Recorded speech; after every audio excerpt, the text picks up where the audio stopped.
This time on, excuse me, Captain Castle Laboratory, we're working on the Yulesteiner Brewery, which is a very large and heavy piece if you have it. I used to own one many years ago, and then this one is because it has a problem now.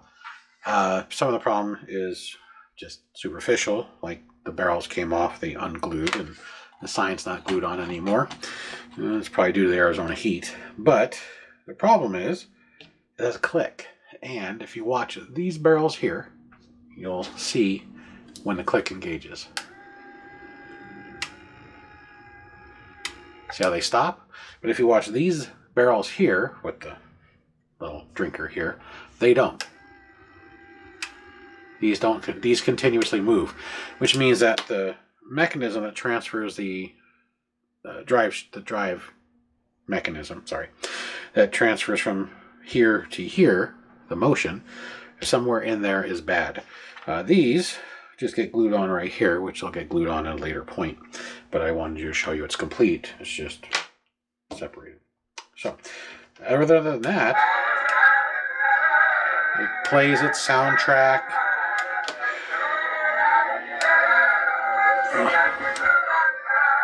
It all does what it's supposed to do.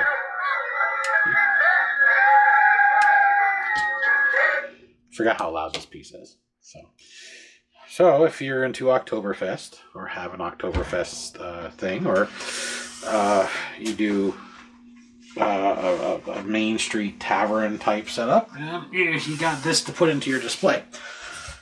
So we know whatever the problem is, it's probably going to be on this side of the building. So we're going to focus our attention there. First thing we're going to do is, like always, we're going to tip her on her back. Before I do that, let's make sure there's nothing protruding on the back other than the power. Now, this is a porcelain house, or ceramic, however you want to call it, so that's one of the reasons why it's so heavy. Due to its age, I'm hoping this will separate easily.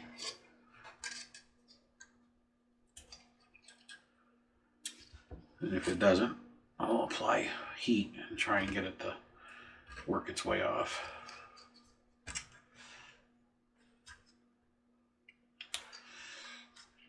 Yeah, when I first started collecting Lemax, I bought this house because I thought it was cool. But since I do Halloween, there was nothing it blended into, so I sold it. Maybe a year later. I just thought it was cool because I was a big collector of beer memorabilia. So like vintage signs and posters and cans. I had cans that were 100 years old. Seems like a common thing that people tend to collect. So, and I used to collect a lot of Budweiser stuff, mainly because I like the Clydesdales, and I grew up with Spuds McKenzie, so I had a lot of stuff like that. So this fit perfectly into my, memorabilia. And I used to have a lot of steins like this. I used to probably have about 50 beer steins. And I don't drink beer, which is hilarious. But I realized I'd rather have the spooky town than the beer collection, so I traded one for the other. So the spudger's not quite doing it, so I'm going to use the X-Acto as you see here.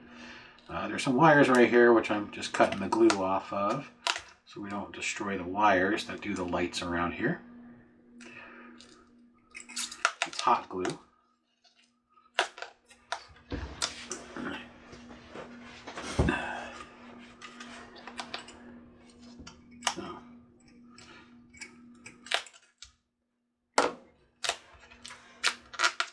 Some of this is coming off pretty easy and some of it isn't, especially where the hot glue is. They probably put this base on when the hot glue was still hot and tacky. There we go.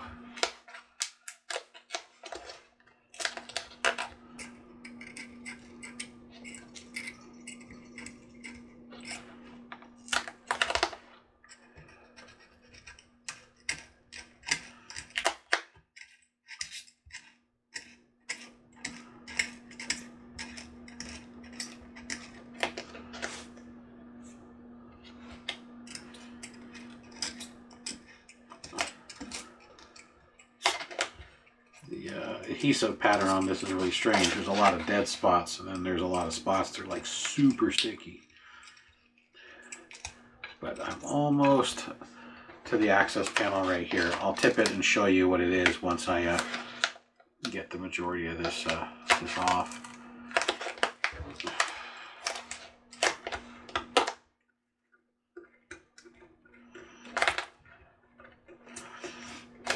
Based on the sound, it sounds like there's a cracked gear. I just have to get to it.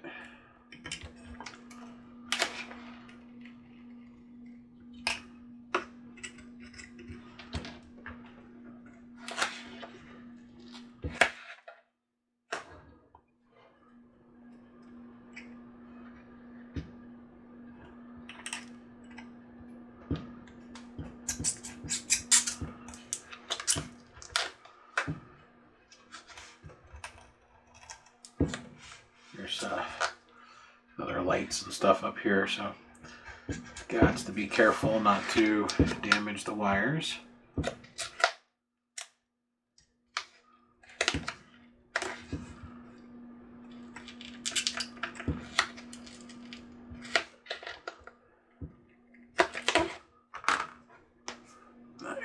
And I'm going to start applying some heat.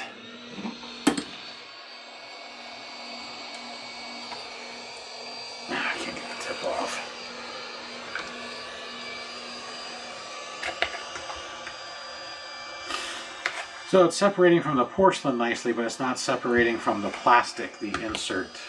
It's really adhered.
Problem with the heat gun is it gets everything tacky, so if it folds back down, it re-adheres.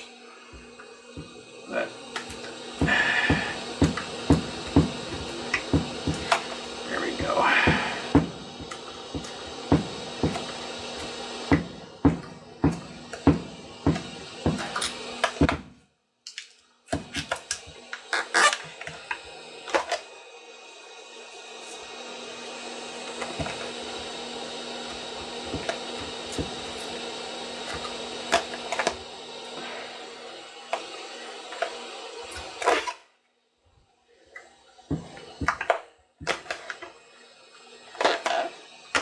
Give you an idea what it looks like so far.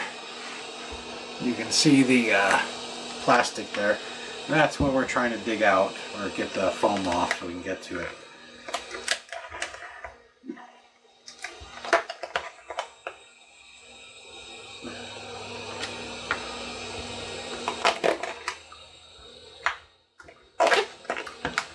We might just end up tearing the foam off and replacing it,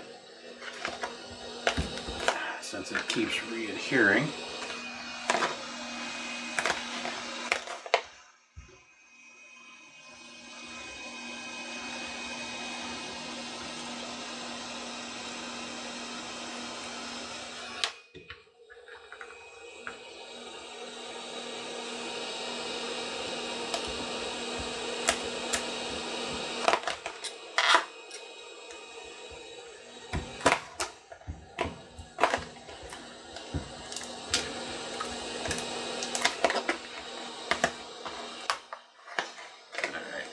just going to tear because it just tore. Also, the heat gun melted it, so I'm just going to finish tearing it off. I tried, but I melted a hole in it with the heat gun right here. So.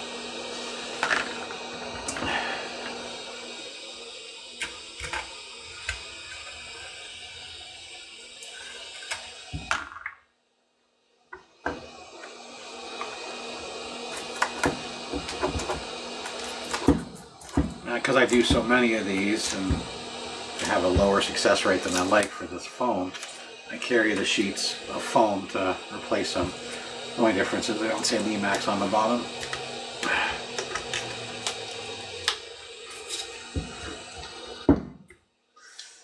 When I first started fixing my own, I never even put the foam back on. I actually just left them as exposed bottoms. So I figured they were going to break again. Now I'm just going to warm up the hot glue that holds in this bottom section. It should just come apart, but I'm going to give it just a little bit of an incentive. And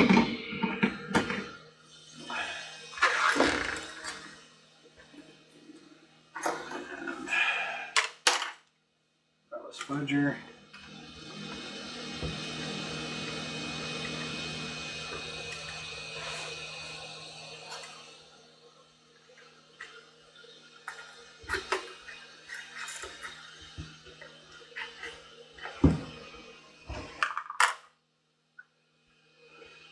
A lot of the glue is already crack free. Now I just need to expose the rest of the screws,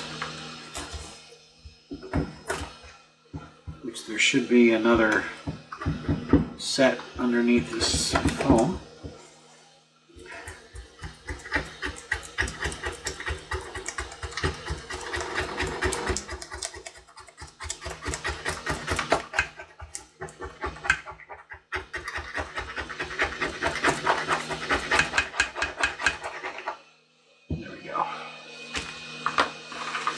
So 1, 2, 3, 4, 5, 6, 7, 8 screws. The machine's going to turn off in a second for the noise. Alright, so you can probably see all the screws right in there.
So it's one big mechanism. Just slowly trying to, there we go. Try and get the pop out so I can. Yeah, they definitely glue this one in pretty good. There we go. And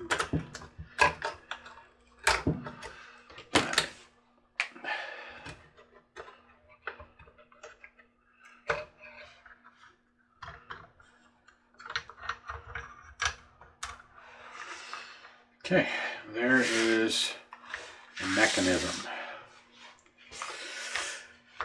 So, you can't see. There's the circuit board. Right there. Behind the windows. There, right there. Circuit board looks good. All the components look okay. See no obvious burns or damage. You see some glue. Just a lot of glue snot in here. They didn't, when they glued it, they gooped so much in here. There's just strings of glue everywhere. But our concern is not with the glue. Our concern is with this. Now this is plugged in, this module, and I can unplug it if I get my hand in here. There we go. So I can move this out of the way. And now we can just deal with the part that's having the problem. So, where's the easiest way to see this? There's your pulley and all your gears, and you can see your gears run all the way down to the two spindles here, which run the barrels. Let's get rid of some of this extra glue.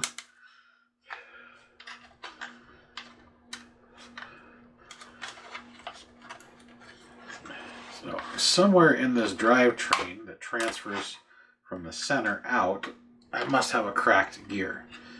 So I'm looking at a total of 1, 2, 3, 4, 5, 6, 7 gears that go from the inside here all the way out to here. So there's 7 gears plus the 2 on the spindle. So I'm going to use some little x-ray specs here, and I'm going to manually manipulate this pulley if I can get my finger in there,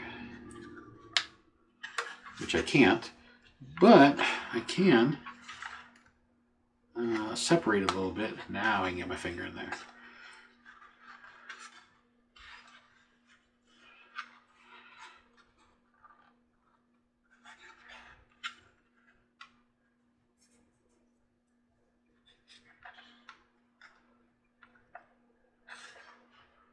I still can't quite get my finger in there. I can just barely touch the pulley. Alright, so I'm just going to go ahead and separate this.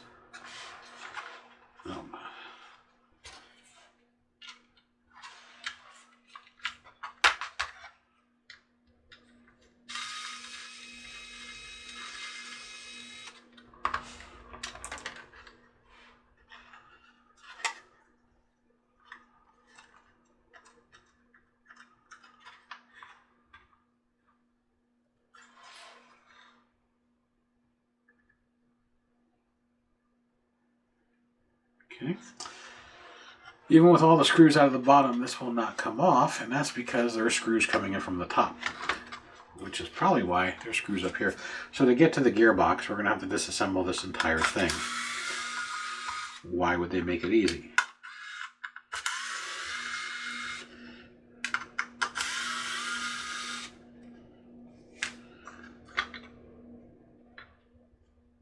Okay.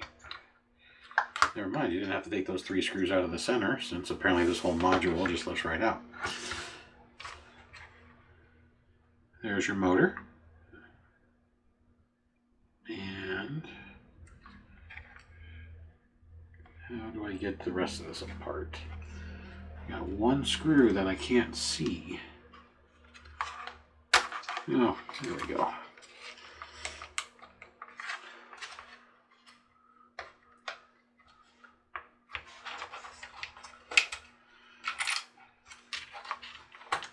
There we go. Screw had nothing to do with it. So we put these gears back, and that way I can see which ones broke. My old Yulesteiner I never took apart. I never needed to. So now, I still can't turn the pulley. It's still inaccessible. I'm going to turn the gear right here. And that gear will slowly turn all the other gears so I can look at them.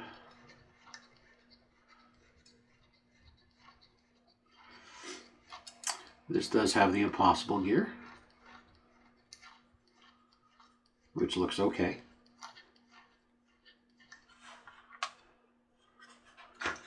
wondering if it's one of these shafts. So when you're looking at your gears, you spin the gears on the shaft. Yep, there's the broken gear right there. We'll double check this one. When you're looking for a broken gear, you're looking for a split or a wider than normal section. I don't know how good you're going to see that, but you can see right there is our wider than normal section. So what happens is when the drive gear gets to it, the tooth tries to mesh, but the gap is wrong, so it ends up hitting the far side tooth unevenly, which causes that jerk pop. And it's basically the tooth is popping into place and it jerks this thing over. If you don't fix that soon enough, the gear that drives, which would be this one in series as an example, it'll start damaging the teeth on this gear. Once you damage this, it'll start damaging the teeth on this gear. It'll just work its way backwards. Generally, before that happens, this gear, which is already cracked, will break to the point where it no longer functions, and then these will be fine. So, but if this continued, as an example, it would just migrate its way all the way back to this gear. And this is where it would stop. And that's because the transfer is stronger than these teeth here, because it's a much larger tooth on the transfer. So, but I figure, you know what, we're here. This is an older piece. If you have it, you probably know that. Let's take a quick look at the belt, see if the belt needs to be replaced, since it's original. And apparently that screw doesn't want to come out. That one does.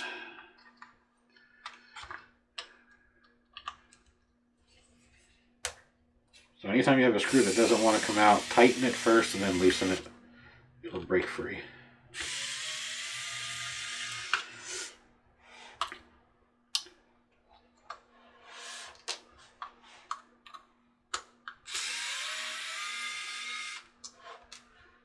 There's 3 screws that hold the bottom plate in. One of the 3 screws is under the gears, so I have to remove the top gear plate to get to the 3rd screw.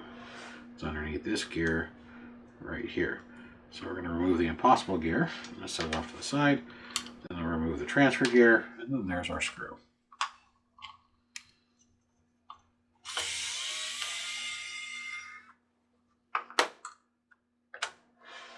And there's our belt.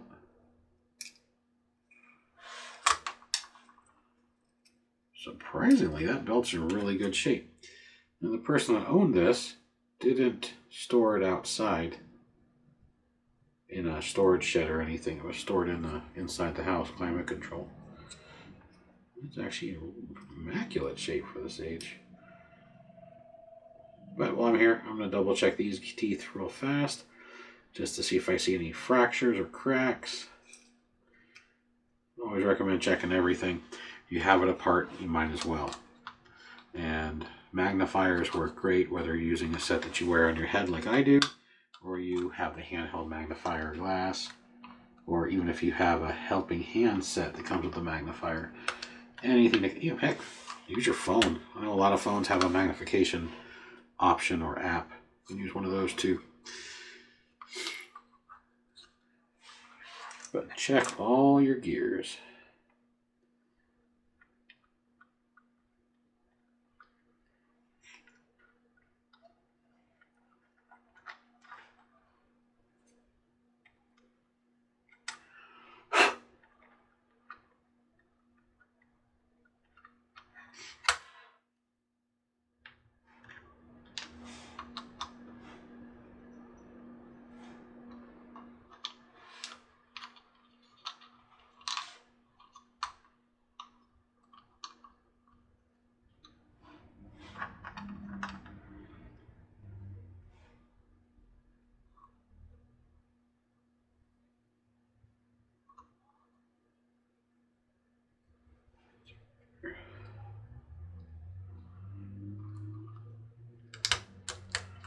Go.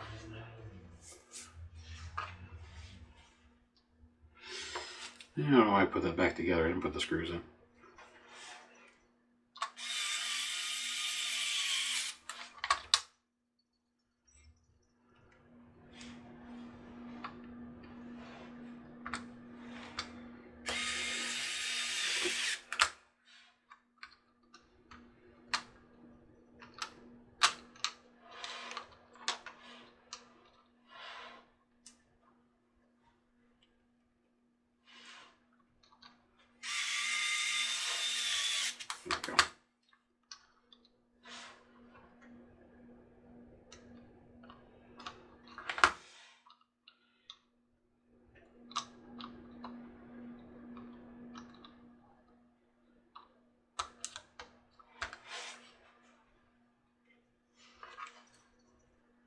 Alright, get this put back together real quick. Then I'll go find the gear that we can fix.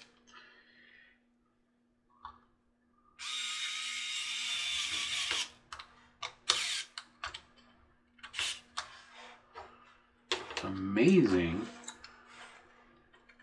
how much you have to take apart just to get to one itty bitty little gear. Yeah, and it shouldn't pop off this easy. It has a knurled section. You can kind of see it right there, where it's pressed on. When you press it on, those knurls actually cut into the nylon gear. And that's what keeps it in place. Now I just gotta find my gears.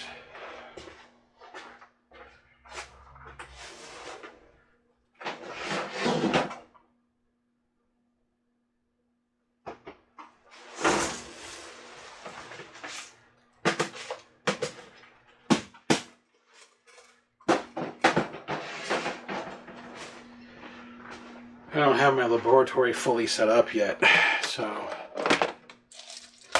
my organization skills in here haven't been utilized yet.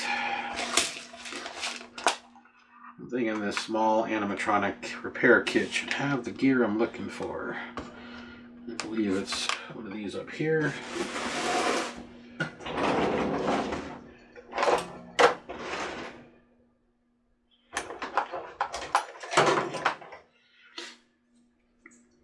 Should be one of these guys right here.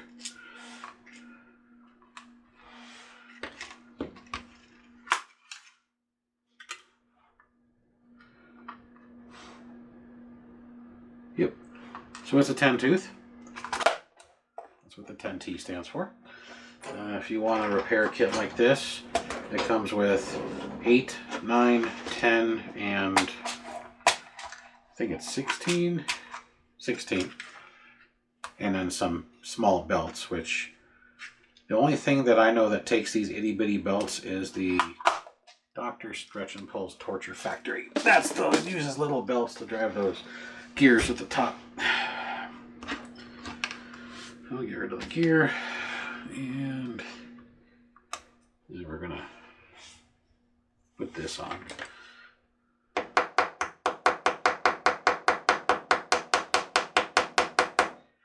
You know, I used to have a little hobby hammer. I gotta find that again. Makes it a little easier than using the handle of a screwdriver. But you just want something heavy enough to get it on, but not heavy enough to shatter it like a real hammer. You also don't want to bend the shaft.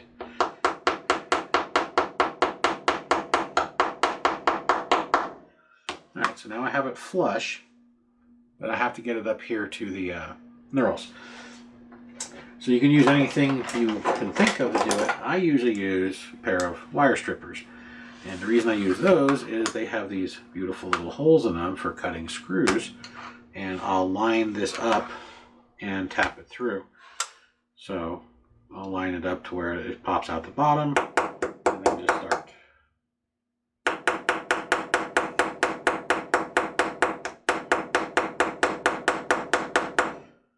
Almost there.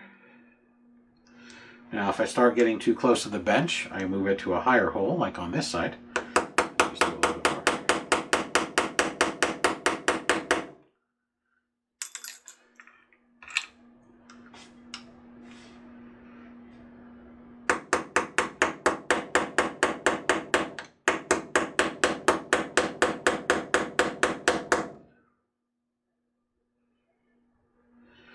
So now I have maybe 32nd or 64th of knurling, so it's almost all the way in. So I need to go a little bit further. And now it's fully seated.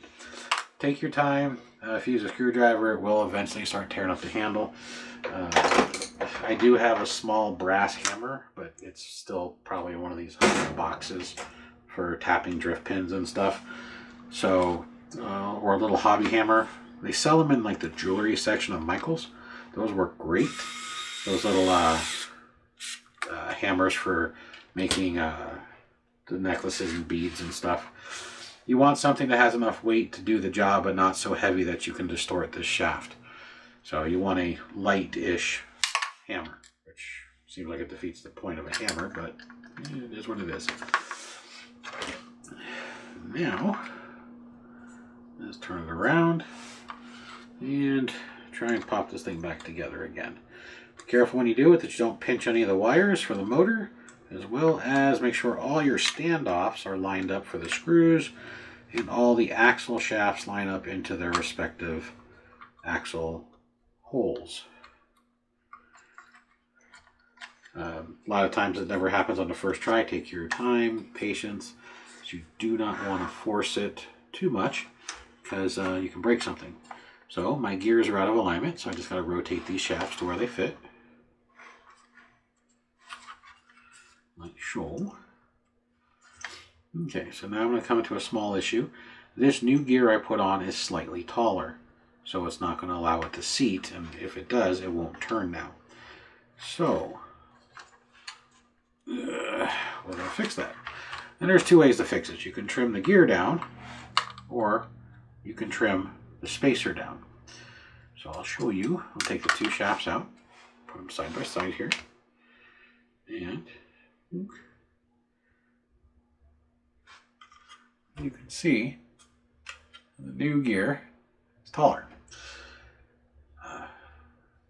And that's because this is now the standard size, not this. More meat means less breakage. So there's two ways to fix it. I can take the gear off and I can cut it down to this size. And how you cut it down is I usually use an X-Acto knife and I spin it and slowly cut through it. Or you can use a pair of wire cutters and chisel away at it. You can sand it down on a piece of sandpaper until it's the right height. You can use a metal blade hacksaw and slowly cut through it. Or the other option is because this is now the new height of gears for that size, it's the standard. You can still sometimes find the thinner ones. You can definitely find bigger ones. You can also trim the standoff down. One of those two, whichever one's the easiest for you. So you can trim off the distance so this sits lower inside, so that way the gear can still free float or free turn. But I'm just going to go ahead and try and trim it real quick. If I screw it up, I have more gears. So if I screw this up, I can replace the gear again. If I screw this up, I don't have a new base. So I'm going to work on the gear part. Where'd my Sharpie go?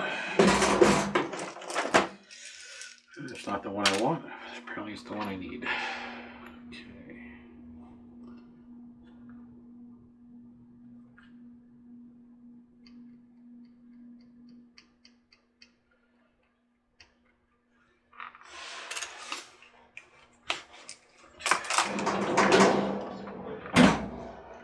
So where that paint is, or the Sharpie, that's how much I need to remove.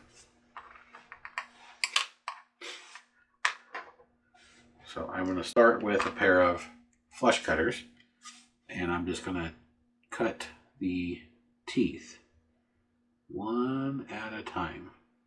Since this is a 10 tooth, it means I'm going to be doing it 10 times.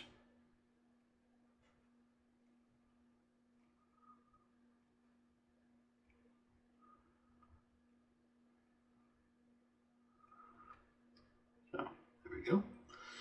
And now I'm going to take the teeth off by cutting them from the top. So basically I cut from the side, and now I'm going to cut from the top, and I'm going to get each of the teeth off individually. I'm actually cutting two at a time. Make it a little faster.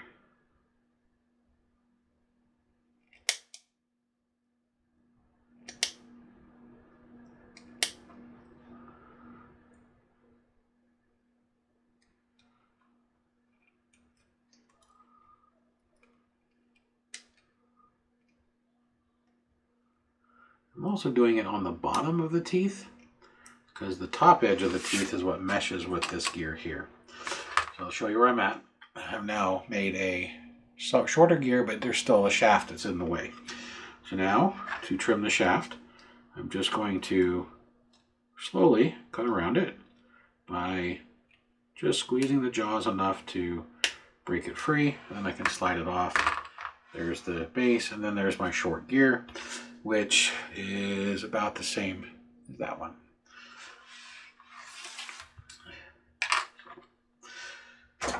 Sometimes you got to modify what you got because you're limited on products. Make do with what you have, if you can. And now we're gonna, and it does mesh. So, in a lot of the videos I've done, I've had to modify or make gears.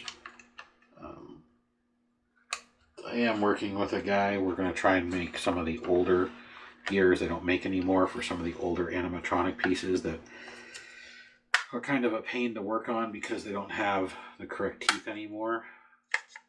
And then you're kind of stuck. So there we go. So it's all good.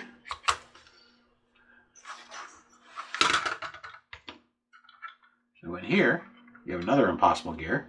So you have the drive gear that comes off of here, and then it comes up here, drives this impossible gear, which then drives the gear right here, and that's how you get your other motion.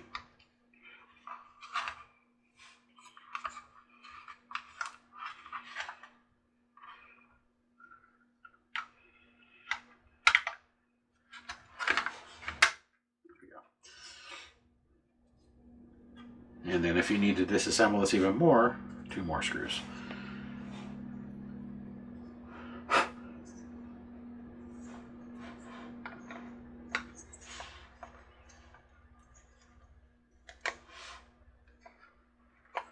So this axle goes in this hole right here. That's what I'm trying to line up. Once you get that lined up, the 3 screw holes should line up perfectly.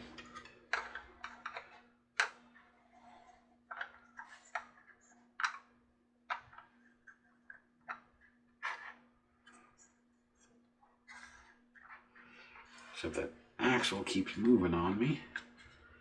There's the shaft. There we go.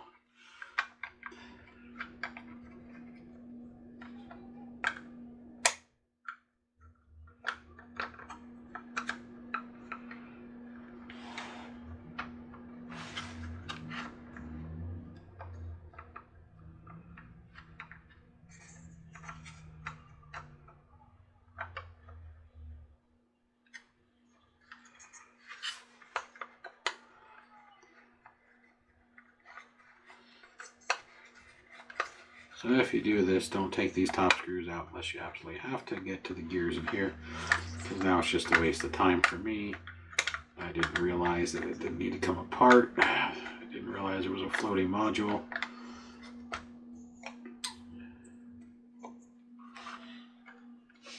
You know what I'm going to do? I'm going to screw this bottom module in so it stops moving on me. This one here. Because those screws we took out of the bottom is what holds everything together. 3 of those screws hold this thing in place.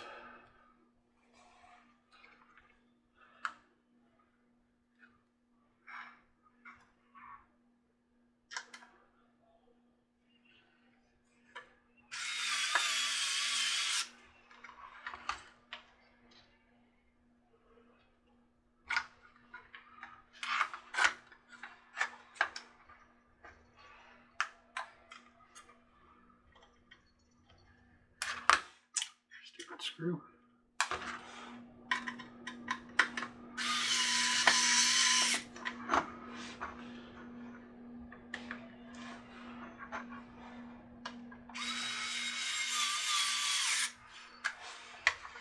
So now this module is now stuck. I'm just going to throw a screw on the far side so we don't separate this and knock any of these out of alignment. Like that.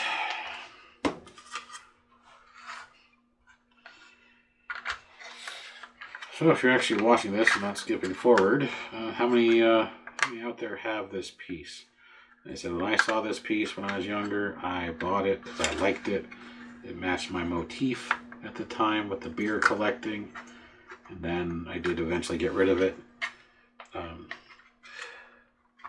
So I wanted to just stick with the Halloween style.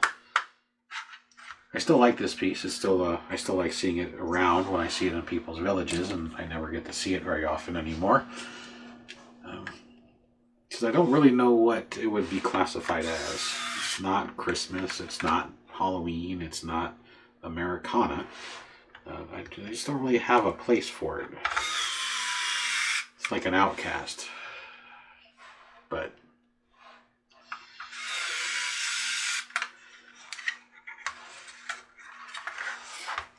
and I'm going to put the rest of these screws in the bottom.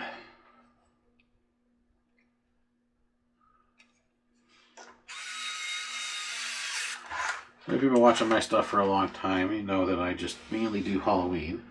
I did do a small Christmas vignette this year for 2023, and that's because I won a snowy base from Carl, which is Halloween Villages by Carl, if you watch him on YouTube.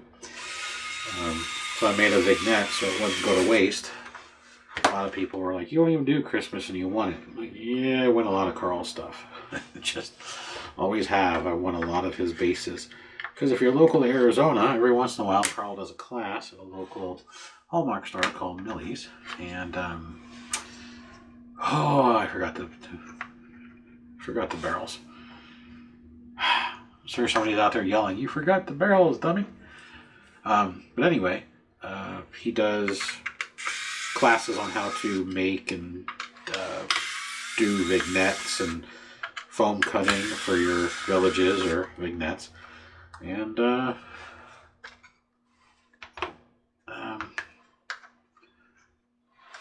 he won his he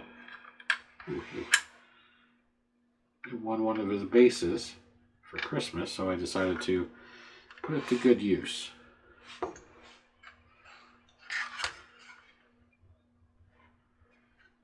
It goes all the way on the bottom. Let's see what I do without taking the bottom off.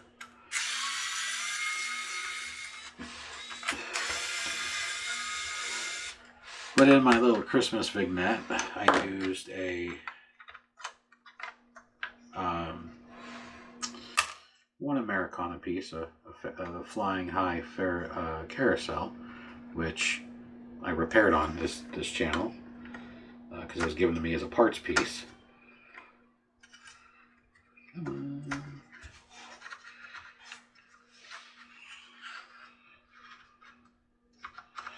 That doesn't seem right.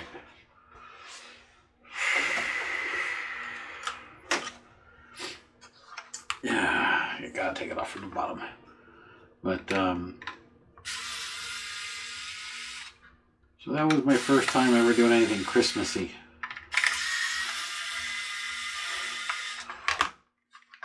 I don't have a lot of space to do multiple villages, so I pretty much just stuck with Halloween because it is my favorite holiday.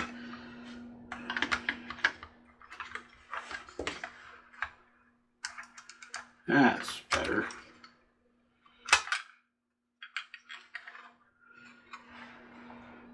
And now we just need to line these back up.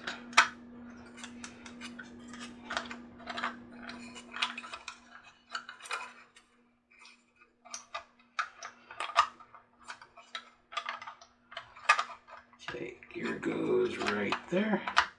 Those lock in right there. Hey, look at that. So normally when you take it apart, you want to reverse your directions on how to put it back together, and try not to skip a step.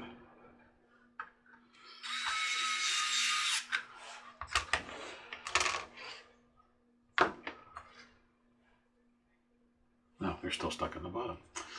That's why I can't find them. Here we go.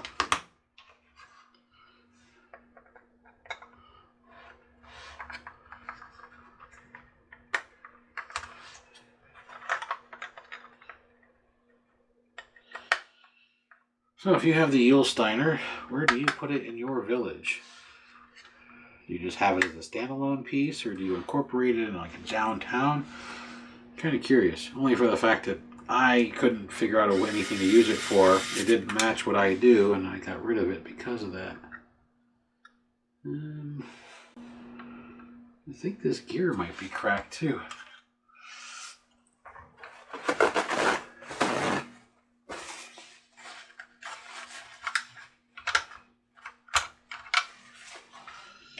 Take a look here in just a second. Let me get this other one screwed down.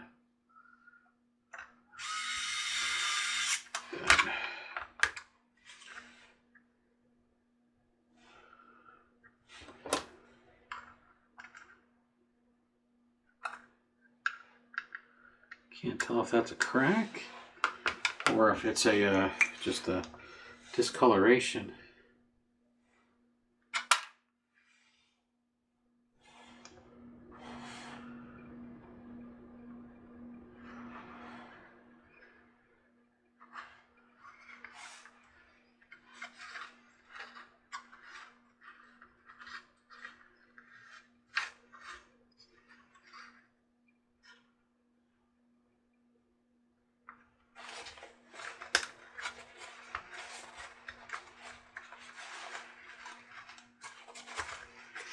So much grease on it, it's hard to tell. No, it looks like it's just a discoloration. I don't see any fractures going through the entire gear. I can't see the armature or the drive shaft through it.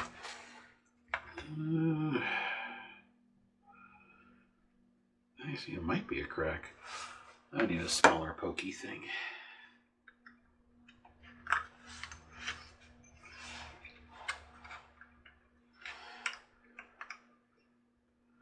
It is cracked. Alright, so sometimes when you make a mistake, it actually is beneficial. That gear is cracked. The nose or the step of the gear is cracked. The base of the gear is not. So now I need to find that gear. That's going to be a little bit harder.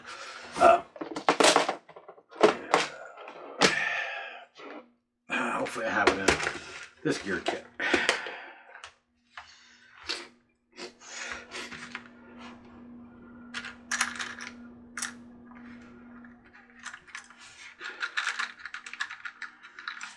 So yeah, sometimes when you make a mistake and have to redo stuff, you find other things. So we got the right outside diameter, but I think the step is too small. Let's find out. Yeah, the step's too small. So the outside diameter is right, the inside step gear is too small. Let's try this one. This one, the step is the right size, but the outside is too small.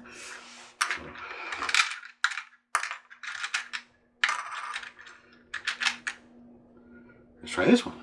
I think this is the right one. So the outside's right, and the step is right. All right, so I do have a gear. Thank you.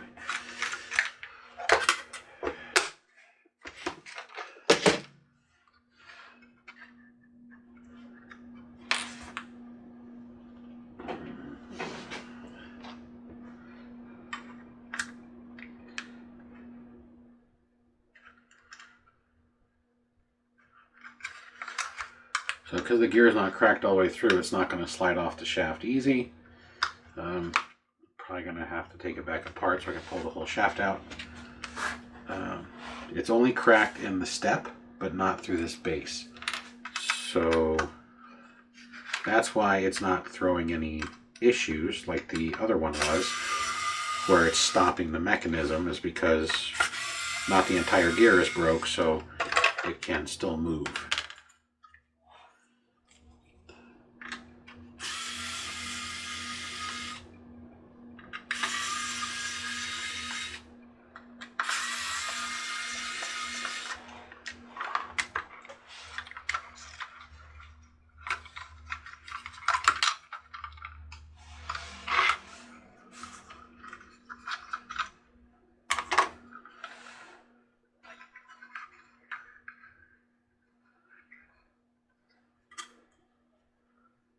Now this shaft has a lot of knurling, so it's adjustable up and down for height and tension. So that's kind of cool. So what I'm going to do is, so I don't bend this shaft, is I'm going to split the gear off. And how you do that is I'm going to try and line up to the crack in the teeth, which is right there. And then I'm going to line up my cutters with that same crack and then split the gear. So now I split the gear, so I should have a lot less tension. So this gear, just being cracked on the step, can cause a problem down the road. Eventually the step can wear out and damage the next part of the drive unit, or the gear can crack like I just split it with these.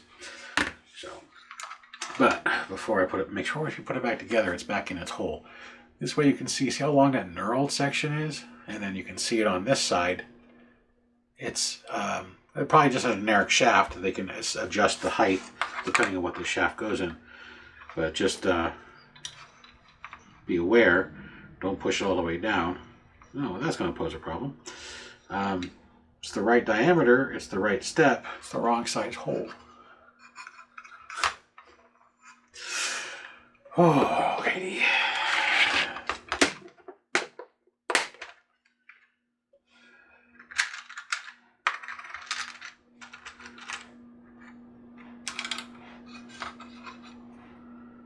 Okay, that was too big. So sometimes when you get these hobby kits, you guys got to go through all gears. That's got the wrong size. That's too big.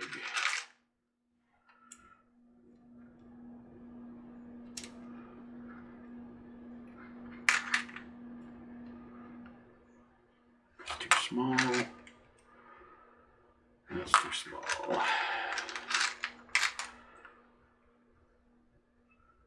Right size, but I bet you're still too big on the arm axle. Nope, nope. That one's got a smaller hole. All right.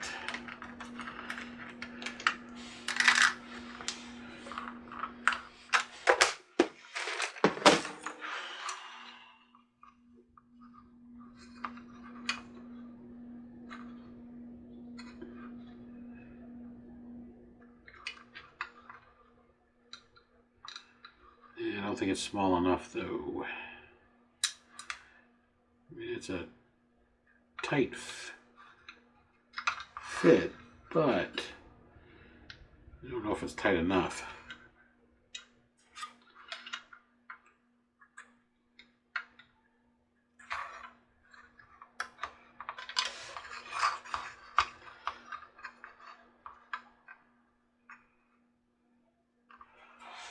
Alright. I know it's not the correct order of putting stuff together. I'm not putting it together. I'm just checking height. So I know how far down the knurling it needs to be.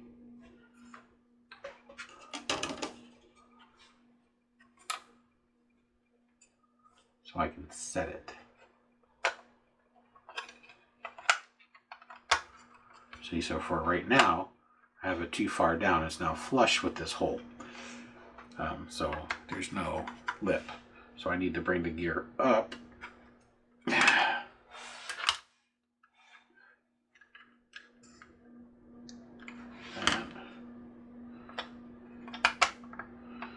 Now it's above the hole, but is it high enough above to engage this gear?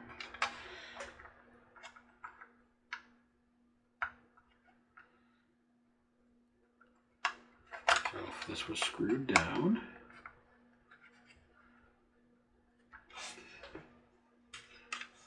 still needs to go up just a little. It's only grabbing the very edge of the gear. So up a little more. This is what I was talking about when you have an adjustable height. You need to test fit it before you make it permanent. Once you make it permanent, you got a problem if it's wrong. And now we're getting full mesh on the teeth. So now the teeth are touching straight and they're not like this. This is how they were the first adjustment, and now they're straight on. So, all right.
was off.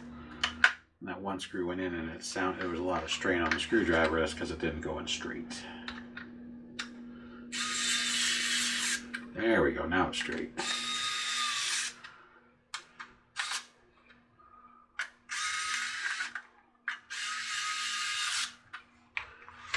Alright, so my alignment's good.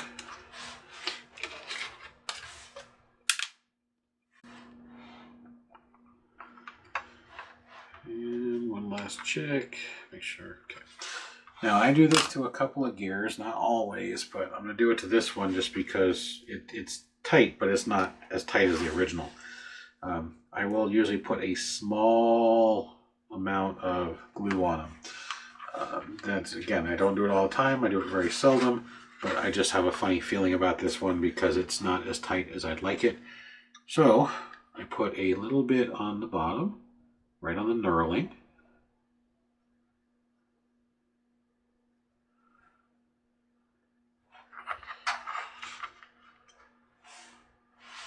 And I do the same thing on the top. What this does is it hopefully will keep, and I mean a little bit, because you do not want this on the teeth. And you don't want it on the shaft where it goes in through the plastic for alignment. What this does is it helps bond the gear to the metal. It's not permanent, so it will still come off in the future if you need to break it free. But it's a little added protection or guarantee that it's going to hold. And that's only because even though that other gear, this one, slides on much tighter, it's still not as tight as this broken gear was to take off. And it's probably because this is most likely a 20.2 millimeter, it's small, hole, or a 2 millimeter hole, and this one's probably a 2.1 millimeter. You know, the tolerance is just a hair off, and I don't trust it. Unfortunately, when you buy gear kits, they're not, the tolerances aren't always all the same. But if there's nothing around the gear, it's just a solid shaft, it's okay to put a little liquid guarantee.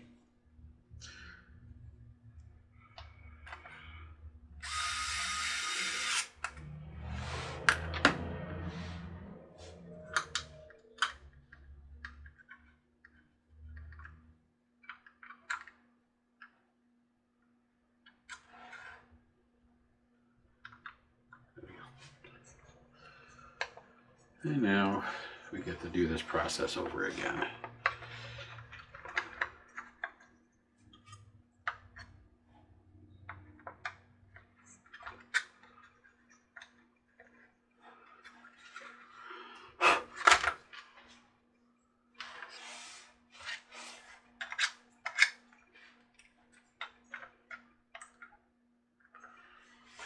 Some debris in there.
That gear popped out. That little, the Impossible gear, it came out of its hole.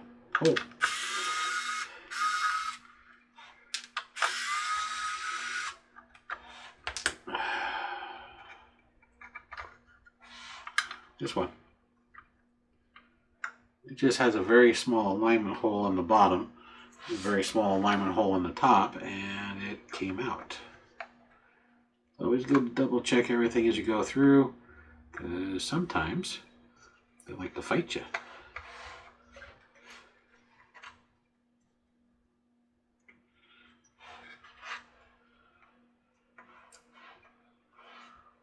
Freaking foam.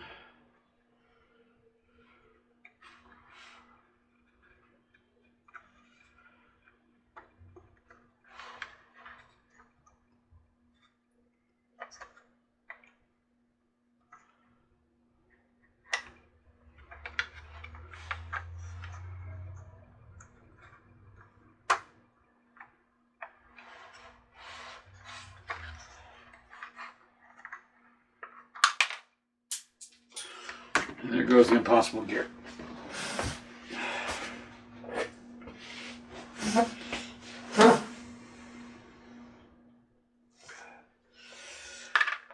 So this hole here is very shallow.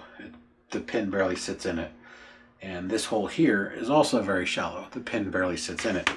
So when I get this one lined up, it knocks this one out. And then the pin is just floating in here. When this is engaged, it should not turn because the motor is all hooked up. The problem is the pin, when this gear hit the ground, the pin went flying. So I gotta go find it. And this new laboratory has darker floors, so technically it should be easier to find. But it also means it could be much harder to find. So bear with me for a moment, since this is already over an hour. I'm just going to find that stupid gear and get this thing back on real fast. Sorry, the pin for the gear. And then we'll go from there. So bear with me, be right back. Okay, I'm back. Plugged it in just to make sure. I found the pin, got the gear in. After a couple of minutes of finagling with it, I finally got it to line up. And as you can see, it's rotating. These are spinning.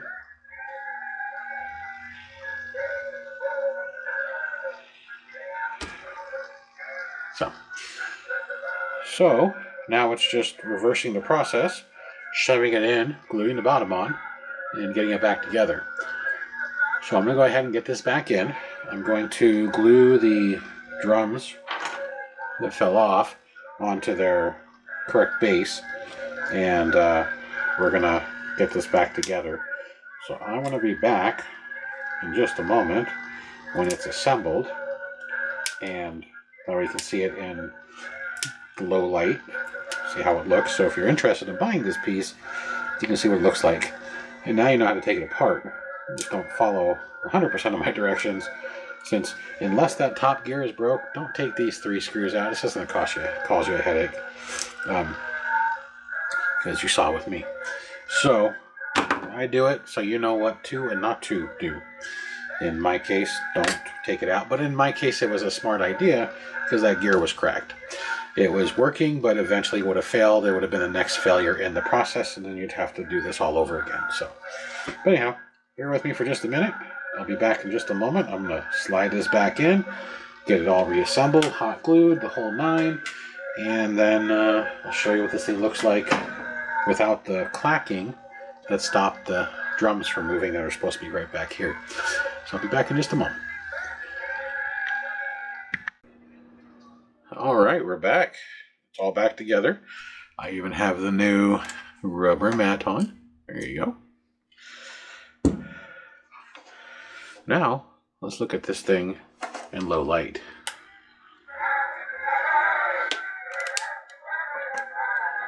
So there it is from above. I'm going to turn the volume down a little bit. And just tip it. There you go. So, the camera is picking up super hot spots, but it's pretty evenly lit. It is brighter on the edges. And then the beer is doing the chase down into the glass. You got all your moving stuff, just like you're supposed to. It's a very well lit piece. The camera actually shows it brighter than it really is. This isn't as bright as the camera showing it. And neither is this. But it is well lit. It looks good in the dark or in low light. And I like the sign. I've always liked the sign on this. That's the reason I got it a long time ago, but then I realized, like I said, it didn't fit in my motif. So, that is the Yulesteiner Brewery. How to open it up and get inside to repair whatever you may need, whether it be a broken gear, broken belt, bad motor. So, you have to remove the bottom. If you want to take your time, you might be able to remove without tearing it like I did. But in the interest of time, it's usually easier just to replace the mat. The mats are like 79 cents. So I just replace the mats. It's usually much, much faster. So, unless they just peel off, which some of them do, especially the older ones from 10 years plus, as an example. Once you get into the bottom, remove the glue, and you can see the whole section drops out as a pod. Go ahead and pop these rotating drums off from the base. Pry them up with a screwdriver or walk them up with your fingers. If they separate from the base, just glue them back on like I did. And the one was already separated from just being in its box. But once you do that, pull it all out, and then you saw how to remove all the pieces. The screws you don't have to remove the bottom. Once you get the glue broke out, the screws is what holds the module together. And then you can remove the screws as necessary to get to the module. Just pay attention to what part you disconnect, for the fact that you saw that I removed the screws and then put it all back together, but I put it back together wrong with the rotating bottles inside. And I had to do it a couple times because I didn't pay any attention to what I was doing. Once I figured out what the problem was, which was one broken gear over here, which is why it sounded like it was over here, and that's only why these two barrels would stop and jerk, and that's it. Yeah, so once you get that done, just reverse your reassembly, pop it all back together, do a couple of test runs with it before you fully seat it to make sure it's centered, because if it's not centered, it can rub. You can see the seam is pretty well centered all the way around. It's a rather large seam, but it is centered. If you have it too far to the side, it's going to rub here and it's going to bind, or vice versa if you have it anywhere else. Also, if you have it too far off, these won't rotate because the hole in the porcelain or ceramic won't be in alignment. And then the piece inside, it doesn't hit anything, but since it is attached to this, if this is rubbing, this won't turn either. So, but that'll do it. That is the Yulesteiner Brewery. How to get inside, fix it, and maybe diagnose a problem, especially if you hear a clacking, clicking, cracking sound. You probably have a broken gear. That broken gear could be any one of those gears in there. This one actually had two, if you remember. Had to fix the gear on the top that was starting to split in the step. It is called a step gear, and this is just a small one, but the step, which is a smaller piece, the nose, was fractured. So this one had two broken gears. One was causing all the problems. The other one wasn't bad enough yet, but it would be over time. Climates do affect them. The drier and hotter your climate, the more likely your gears are going to get brittle.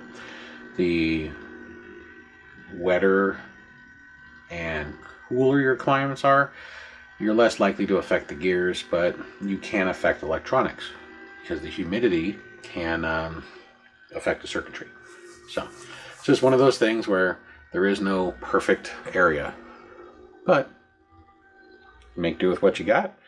And that's why I do these videos. So if you have them, hopefully I'll help you fix them. So, all right, till the next repair, have a good one.